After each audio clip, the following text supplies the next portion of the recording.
Okay, so today I want to make Germknödel.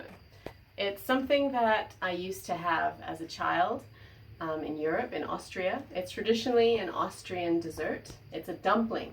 It can be sweet or savory, and I've been craving it the last couple of weeks. So let's make some. Okay, so this is a little bit of milk, which I've warmed up to room temperature. And I've put in some instant yeast and a tablespoon of sugar. And you see how the yeast has really kind of expanded and gotten bubbly, which is what you're looking for. You don't want the milk to be too hot, otherwise you'll kill the yeast.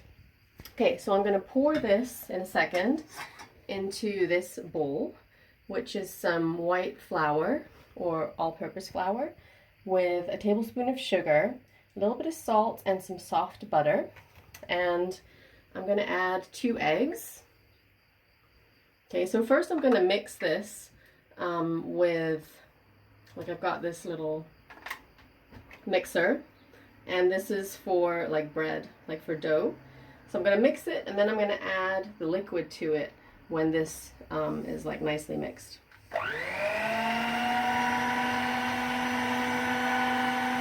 So just start it on low, because you want the butter to get in there.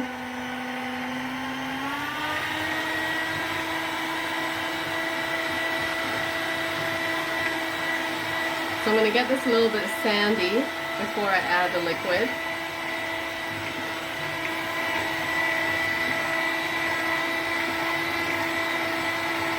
So there's not a lot of sugar in here, which is nice because you can fill it with savory.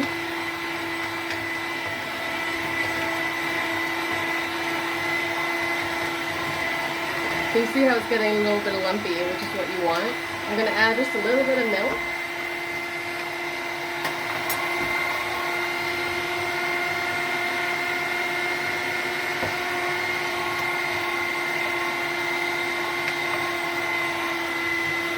Now the rest. And you just do this until it's fully combined. Okay, so this is what it should look like after it's been mixed. So I mixed it probably a total of maybe 3-4 minutes.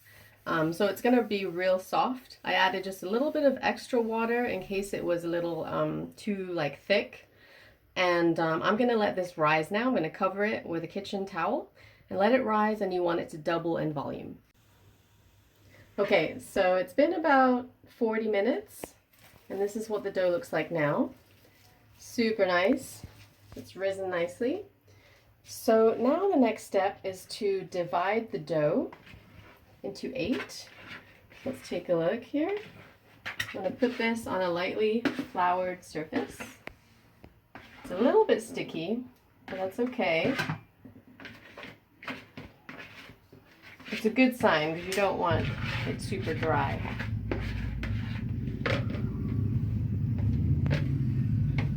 Okay, so here's our nice dough. And I was thinking maybe put a little flour on, but let's see. So let's divide it. I'm going to put just a little bit of flour.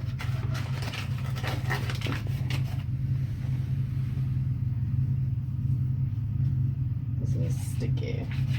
Okay, so I'm going to divide this into 8, and I'm going to fill it with jam. And I have a rice cooker because we need to steam these. And I've put the steaming insert on the rice cooker, as you can see here. So we're just going to fill the dumplings with jam. There's a loud motorcycle outside. Okay, so flatten it just a little bit, each dumpling, and add about a tablespoon of plum jam, or any jam that you want. Traditionally it's jam, plum jam, or you can just have them plain, but I think it's kind of nice to open them up and have a little surprise. Okay, so I filled it, and now I'm just going to round it a little bit. Okay, so it looks like this from above, and I'm going to fill this into my little poacher in here, okay? I'm going to do this with all of them. Okay, so I filled my first round. I have 2 rounds of dumplings, and I'm going to put these into the rice cooker. So these I pretty much just made right away. And then I have a second batch over here, which I'm going to let sit a bit longer. So let's put these in the rice cooker. Got water in the bottom. And these are going to cook for about 15 minutes once the water starts to boil. And then when these come out, I'm going to cook the second batch. Okay, so 50 minutes have passed, and this is the first round. Look how huge they've gotten, and I didn't really let them sit. This is what they looked like before. So the next batch I'm going to steam into 2. So let's take it out. I'm going to take one out. The filling came out maybe just a little bit, but they're super light, which is what you want. And traditionally, you serve it with vanilla sauce and some ground poppy seed, which I made here. And I added some powdered sugar to it. So I'm going to put that on last. So first of all, I'm going to put some vanilla sauce on here, which I made, and I'll add the recipe.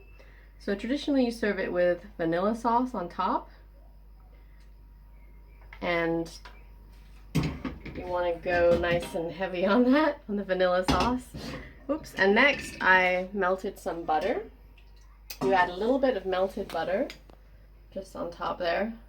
So it's not to eat if you're on a diet, basically. But the butter just adds really nice flavor. And then you sprinkle on the poppy seed. And I love poppy seed. And then the powdered sugar melts immediately. And this is the finished product. Doesn't that look amazing? This reminds me of my childhood. So let's open it up. Oh my god, look how like nice and soft it is. Let's see if I can find the filling here. A little bit. Don't worry, I'll eat it in a second. Okay, here's some right here. I'm just tearing this thing apart. It looked nice a second ago. No, this is gonna be delicious. Okay, let me just eat it. Okay. It's so good. It's so good. It's not too sweet, which is what I like. It's super soft. And the poppy seed is amazing. So, I'm Kat the Baker. Join me next time and I'll make something delicious.